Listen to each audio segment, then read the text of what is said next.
Hi everyone, welcome to the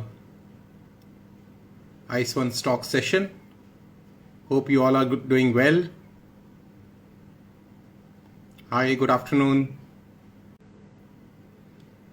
Thank you for taking out your time and coming on today's session, which is on preparing for maritime piracy and emerging threats at sea. We have very esteemed speaker today, and he'll be joining us in a few minutes from now. Hi, Cyrus. Afternoon. Hi, Good morning. hi, Chirag. How are you? Good Very afternoon well. to you. Very well. Very well. Good to meet you on Yes, Instagram as well. yes. So how everything all okay?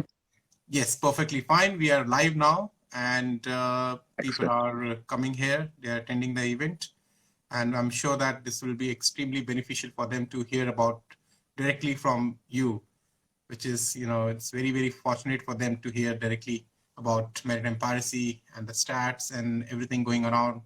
What does the Yeah, seafarers needs to know? So I'm also very excited that we hope that this session will also be one of our good sessions when we have interacted with a lot of seafarers in the past. So I would request the seafarers that if you have any questions, please put up in the chat box relevant to the subject matter, which is maritime piracy and emerging threats at sea. His work and the work what IMB is doing is really very, very beneficial for entire shipping community and also for the seafarers. They have a 24/7 hotline in Malaysia, in Kuala Lumpur, where you can report incidents of maritime piracy, armed robbery, and they will then refer it to the other stakeholders who can then try to assist you. So you'll hear more about that from Mr. Mody today. So why don't you just give us a short, brief intro about yourself? I'm sorry that I'm putting in that thing, but maybe just for the benefit of our audience. You have been sailing before, and you have been a seafarer, and always a seafarer at heart, what we say. So over to you, yeah. Cyrus. Okay, thank you, Chirag, and a very big good afternoon, good morning, or good evening to everyone else who's on Instagram. First, thank you very much for the opportunity, Chirag, for coming in and doing this talk with you. I think it is important to raise awareness, increase awareness about this crime, which directly affects all of us, and especially us as seafarers. As background, I joined the, the the shipping community, or I joined the ship in 1993, and I've been sort of sailing ever since from then till 2007. And in 2007, I got a job with the IMB, and then been there ever since. Um, on the ships, of course, as you know, we go through a number of areas of risk, different types of risk, different types of concern. And one of the things which probably I or we as shipping or seafarers benefit quite a bit is the piracy reports which the IMB Piracy Reporting Center broadcasts to all ships as they sail. And when I joined, the areas of high risk were the Malacca and the Singapore Straits. The Piracy Center actually started only in October 1991, so I was quite lucky to, right from the outset, benefit from the broadcasting which they had done. So yeah, after that, when I joined the IMB, it was actually more of an honor to come in and then stay connected to the shipping world, to the shipping industry. And I think one of the things which I over the years have become very strongly passionate about, and I'm becoming more and more, I won't say aggressive, but quite focused on the fact is that we are a very small community. We are probably 1.6 million seafarers, and the global population is 7.9 billion people. And these 7.9 billion people get goods, services, oil, food, commodities, toys every day. They get it their supermarkets are stocked because of us. 90% of trade happens because of us. And it is only right that we expect a degree of security and safety as we transit these waters all over the world. As seafarers, we have enough of issues to deal with, you know, navigation, weather, cargo loading, discharging, we've got enough. Um, Safety of life is also a concern for us, but we deal with that. But when the threat is from an external source, which is nothing to do with us, then it is time that people try and give back and safeguard us as much as possible. So yeah, that's my take on this. Absolutely brilliant. I know I've known you since 2011, and it has been an amazing journey with you and the kind of support you have always given to us, and the passion you have for the seafarers. I have seen in each and every platform, speaking right from the heart. So thank you so much, Cyrus, for joining in today. And I think now we can move on to the main session of it. And we are very fortunate that we have Cyrus Mody here, and who's going to be giving us some more insights into the maritime piracy and emerging threats at sea.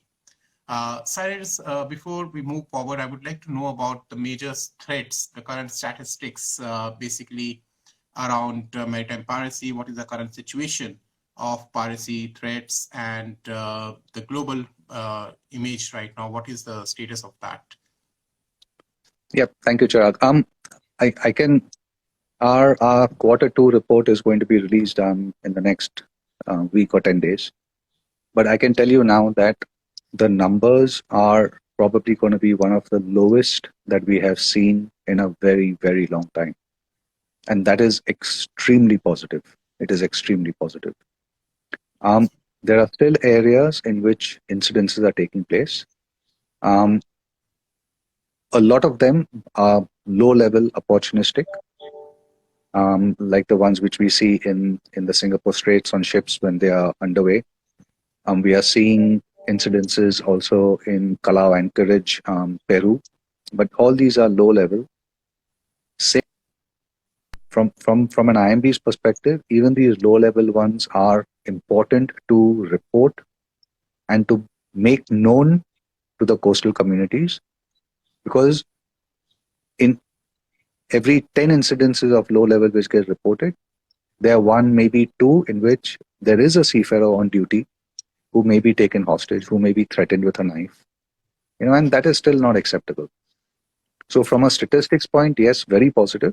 Currently, Gulf of Guinea, which is a very big area of risk, even today, even though numbers are now nearly down to zero, which is positive, we are still monitoring it very carefully, because the potential of the attacks happening there is still very much present, and seafarers need to be aware that it is still an area of risk and need to safeguard themselves as they are transiting through these waters.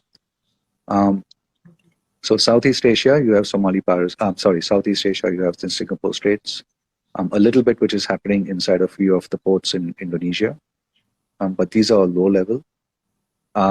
Somali piracy, what we had seen from 2007 till 2012, luckily that is under very much control, and that is thanks to a lot of the cooperations which are in place in that part of the world, international navies, a lot of work which is going on land, the BMP practices, armed teams, all that is helped tremendously.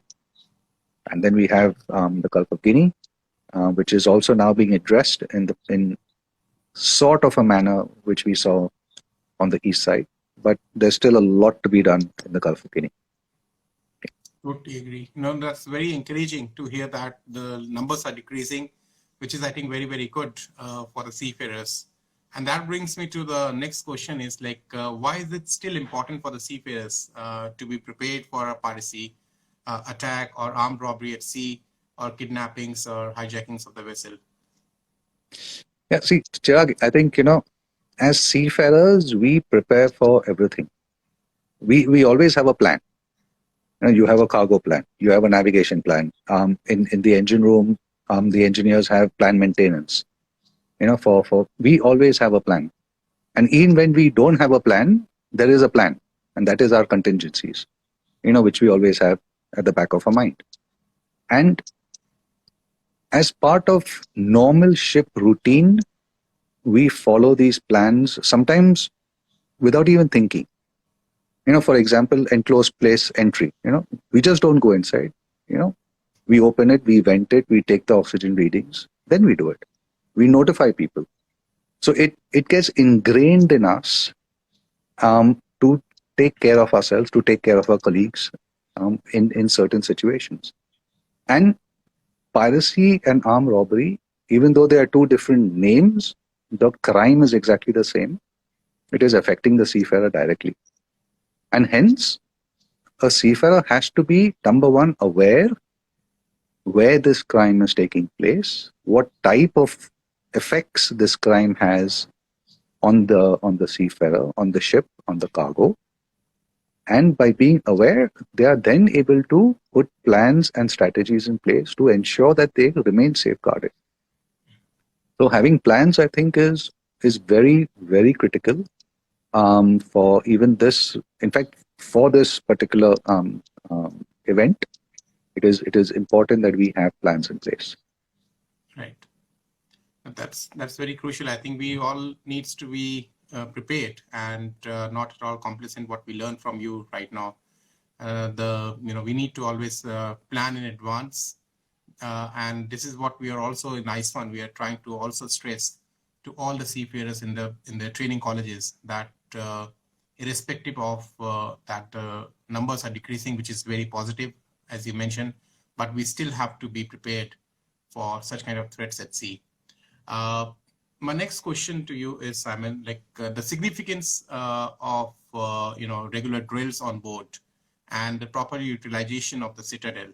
So please share some examples of of following such good practices. That how can that help the seafarers at the time of distress? Yeah, again, this is linked a lot to planning. It is linked to drills which we do. Again, as seafarers, we do a lot of drills on board, and that is to become familiar. Drills are always there to become familiar with a particular crisis, and piracy is a crisis. Being attacked is a crisis. And probably one of the easiest things that can happen to any human being in a crisis is you freeze, you forget. And hence the drills, the plans, that is where they come into its most important picture. Now, part of the experience or the lessons learned from Somali piracy was when a ship gets attacked and boarded by pirates, probably the best option for the seafarers is to go into a safe room, a citadel,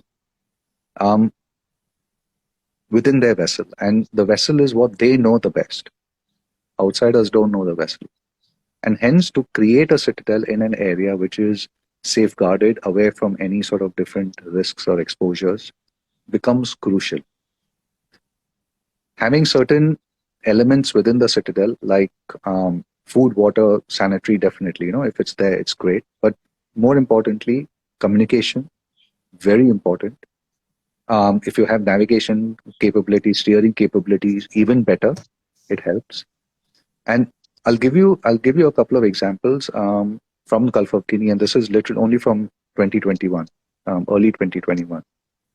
There were two cases in which there was one. In one case, it was a container vessel, and in another case, it was a large bulk carrier.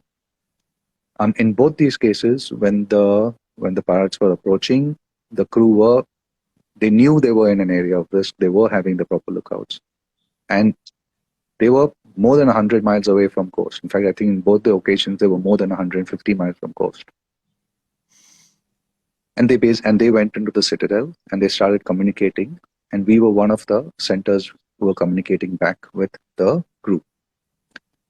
Now, long story short, the container vessel, we were able to speak to a naval vessel which was in the vicinity, which then approached the ship, dispatched his helicopter, and the helicopter actually saw the pirates then escaping in the boats when they saw a response, and that became a positive outcome because the crew was safeguarded in the citadel. Um, in the second one, which was probably, it is a good lesson, this one, in communication. The the crew were in the citadel, and we were communicating with um, potential response authorities in the region. And even though we were told that there was a response, a naval response, which was approaching, and this is a regional naval response, nothing really happened. And the pirates were becoming closer and closer into breaching the citadel. And luckily, the company had very good processes and procedures in place, and the citadel was extremely robust, which allowed the crew to be safeguarded for, I think it was more than 24 hours. But it came to a point where this the we identified that the response was not going to come, and the vessel was then told to rendezvous with another security vessel which was a few miles away. And because they had the steering capabilities, they were able to do that. And again, it ended up in a outcome with the the the the event lasted for nearly 24 hours.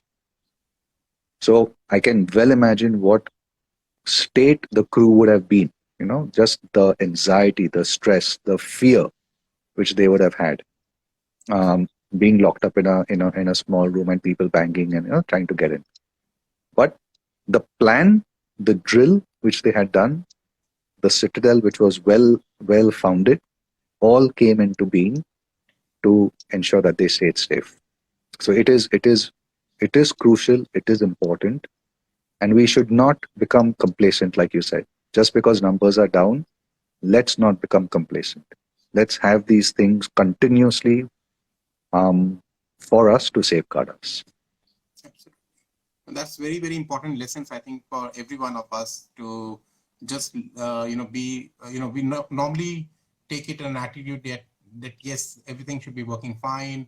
I remember, just to complement what you said, that we heard stories from a seafarer who mentioned that they were all in Citadel, but they were not able to communicate with the outside world as well, because the battery of the VHF or other communication equipment was not working fine. And these are the regular checks and regular things what you find out in your regular drills, that you need to find out what is, everything is working fine or not, whether you need more resources to check it out, or you want to make it correct, so that in times of emergency you can use them and safeguard yourself, as you rightly said. These are very, very important and crucial for each and every seafarer. Drills, regular take parts in drill and actively take part in drills. Understand your roles and responsibilities as well. And what you started saying about, people get numb and they don't, during an emergency, people normally, it's difficult for them to imagine what will happen, and they sometimes tend to forget about even what is their roles and responsibility. And I think the other crew members can also step in to help them out. So this is very, very crucial lessons what you are sharing, Cyrus, with us. And let me go to the next question, is like, what are the various resources available for seafarers to consider when transiting through high-risk areas, and where the maritime threats could be basically emerging? The first and foremost, I think what I'm going to do is indicate that understanding where these threats emerge can only happen if there is information which is shared by the vessels and those who are being targeted and attacked. So reporting information, reporting incidences is crucial. The more timely it is, the better it is, because it allows a more meaningful response to be generated. Um, I do know that there are certain parts of the world where the port authorities are not very kind if you report, and it could land up in detentions and investigations and delays to the ships. I fully understand that. But once you're out of that place, still report. It is important because that's the only way you build up a picture of where the risk is. Now, to come to your to sort of answer the question, Chirag, I think the resources, the IMB is a very good resource. But today, there are many resources and many companies which are providing information on various elements of maritime security, and piracy is one of them. In addition to that, um, after years, we now have proper regional reporting centers run and manned by government agencies, which are specifically for piracy, for the reporting and the response of piracy. So for example, in Southeast Asia, you have the Recap Forum. The Recap has all its nodes where you can report to. For in the northwestern Indian Ocean, you have the entire EU MSC-HOA setup. In West Africa, you have the MDAT setup. You have the C4I setup, which is there, and we are always there. We've been there since 1991 as the IMB Piracy Reporting Center, and we are not going away. Let's put it that. So any incident which comes to us, we will definitely, number one, make a note of it, push it out to the reporting agency, to the coastal agency, so they are aware of what is happening. Now, this awareness, or this is where the seafarer, the seafarers company, the CSOs, DPAs, superintendents, this is what ideally they need to be going through and identifying. From a ship perspective, the master, the second officer, when they are laying out a course, try and identify, well, where you're going from point A to point B. You're laying out your course. What are the waters you're going through? Have you read? Have you heard from friends? You have social media today. Put a post out. I'm going from Singapore to Jebel Ali. Are there any piracy threats? And I'm sure there'll be so many seafarers who come out and say yes, no, maybe. Or send an email to the piracy center and we'll tell you. We help a number of shipping ships. Just sometimes a yes, no answer is also more than enough. So there is a lot of information. All you need to do is just ask. And like I said, we are always there. And all the other regional centers, they are also there, well prepared, good information. So reach out, and all this is free of cost. It's all free of cost. Absolutely. I think this has been very, very beneficial also for the seafarers to report the incidents. And I heard you in saying in some platforms, Cyrus, that this is also a humanitarian act to report the incidents to these reporting incidents. Exactly. Absolutely. Absolutely. Yeah, it is, because you may be the lucky vessel, or you may be the vessel which follows procedure, and you have safeguarded yourself. But if you don't report it, there may be another vessel behind which may not be as well founded, such a good company to work for. And you need to help. Seafarers need to basically help each other and ensure that we remain together and remain a safe and secure community. Right. Absolutely. I think this is also one of the good lessons that from this thing, that seafarers going back on ships should remember that, and they should talk to their fellow colleagues, talk to the senior people on board, that how important is that to report the incident. Whether it is suspicious, whether you are sure or not, at least report it. That matters a lot. And let the agencies work it out about whether that incident or whether the threat was real, or whether it was suspicious or not. So before I move to the next question, I would also again request all the viewers here to please put up your questions in the chat box. That will help us to take up any queries you may have after this session. And my next question is, or probably the last question of the day, is like, please share some latest updates about the industry, how they are working on providing guidance to the seafarers. There is best management practices are there. So are they getting adapted to the new versions, or why should seafarers look into that best management practices, and how they can benefit out of it? Yeah, I think that's really important. The best management practice, um, as a lot of all probably everybody on this conversation will know, is it is an industry guide of recommended procedures which a ship can employ to safeguard itself when it is going through an area of um, risk from piracy and armed robbery, mainly from piracy. And it came about from the whole Somali piracy experience. Um, Currently, as we stand, there is a best management practice for Southeast Asia. There is a best management practice for the Indian Ocean, and there's a best management practice for the Gulf of Guinea. And while there are a number of commonalities within all the three regions, there are just probably a few differences. And these guides, these books, even explain what type of incidences you can expect. It goes down to the detail of who you can call, who you can report to, and it tells you in in a very clear and concise manner how a seafarer should be behaving. Or let's step back. How he should be preparing before going into this area, how he should be reacting if there is an incident, and how he should be behaving if he gets captured. And Sure. it is a one-stop shop to give a seafarer knowledge on how to be prepared, to be aware. And these documents are always evolving, they are always being updated by industry um, to ensure that all lessons learned are reviewed, and if we feel that those lessons need to then be pushed out to the community, then the update is put through.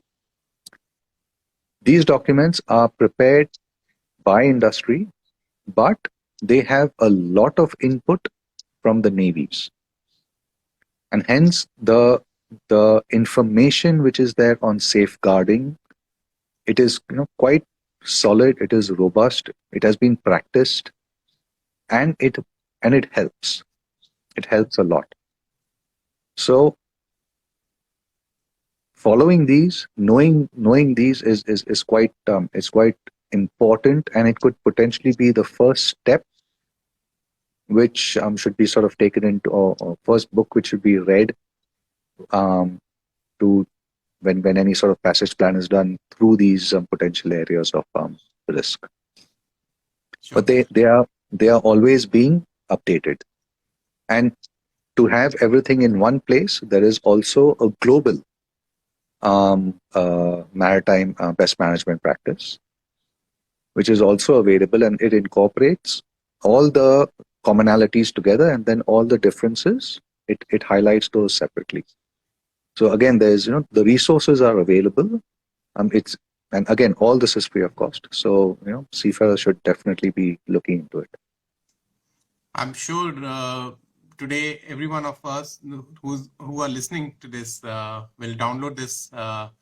If they haven't read it, please download it from the Google. You just Google it, Best Management Practice Part 5, or Best Management Practice for West Africa, or Recap Guidance booklet for Southeast Asia. You will get these booklets. Please read it before you join ship. These are very, very crucial, very important ones, and very basic also. Cyrus has said is very, very useful for the seafarers to please go through them. It's very, very beneficial to hear from you, Cyrus. And before we end up, do you have any other comments for our seafaring audience? Um, I think like I started off, we do a really important job. We do a really crucial job. People don't give us as much respect as we deserve, but that's why we need to be with each other always, because we are the only ones who truly understand what we go through, and how we go through it. Um, and until one day when a person who is buying coffee from their supermarket, asks the question, how did this come here? And they bring it back to the seafarer, and then they say, wow, without them, I wouldn't have had a coffee today. Till that time, I think we need to keep pushing this across that, you know, we are 1.6 million, but we feed 7.9 billion.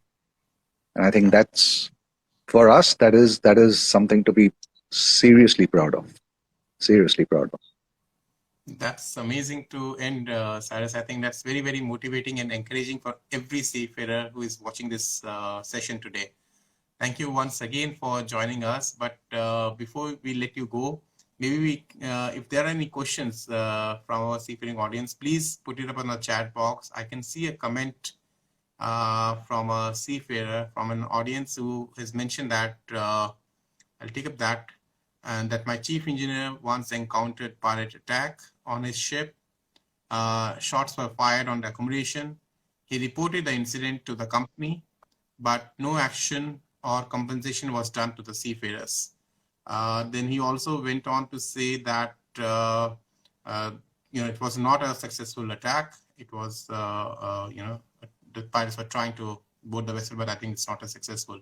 Any comments, Cyrus, you want to give on that in general? I think the positive part is that all the seafarers were safe.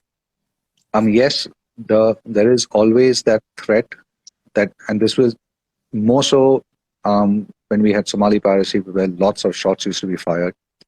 But definitely, even in the Gulf of Guinea, a very violent place. There are, when they board the vessel, there is always some sort of firing which takes place, and it's mainly done not with the intention to hurt or injure the crew. It is mainly done to scare the crew so much that they comply immediately. Obviously, nobody wants to get injured or killed, so you have immediate compliance when these sort of things happen. But of course, there is always that risk of being shot as well. So I think from the comment which the seafarer has given, and thank you very much for sharing.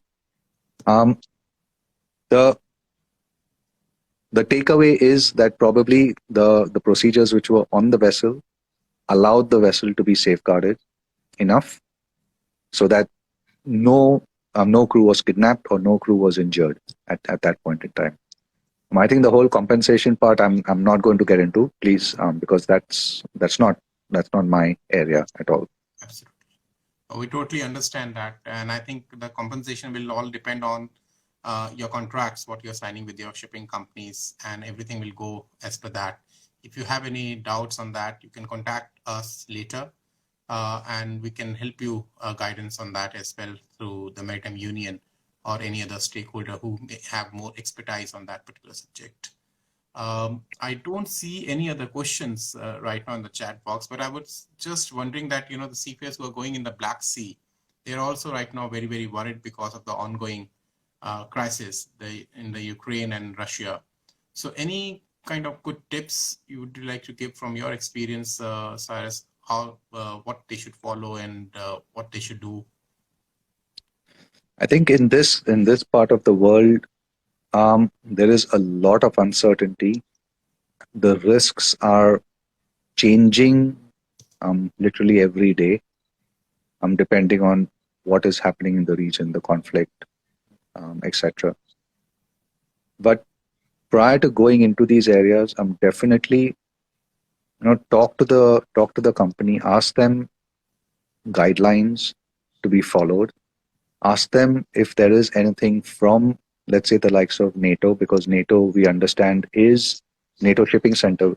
You can contact them and ask them if there is any guidance, if there is any reporting scheme which is there, which will allow them to get a bit more awareness of the different types of threats. I know one is the mines. There is a whole thing about the mines there. But there could be, missile strikes. There could be anything. There are so many different areas of risk. So, but talking to the authorities who are monitoring this right now will probably give you a lot more understanding of how one should prepare. while going into these waters. Absolutely. And that's very useful because a lot of things depends on, as you rightly mentioned, about how you will prepare about yourself, how you understand the situation of risk, how can you carry out the proper risk assessment on your ship, and talk to your shipping company and talk to the other organizations about it, at what are the steps you need to take. So I think that's very, very valuable, Cyrus, I think. And I don't see any other questions right now from in the chat box. And so I would like to then officially thank you once again for joining us today. It has been a lovely pleasure knowing you from last a decade or more now. And I think we have an incredible journey with you, Cyrus, over the last a decade. And so thank you very much for joining us today and enlightening all of us. Thank you, Chirag, for the invitation. Thank you. Thank you. And yeah, all the best to all the seafarers, always. Thank you once again, Yeah, everyone who thank have you. joined us today and be part of this session. Thank you. Bye bye.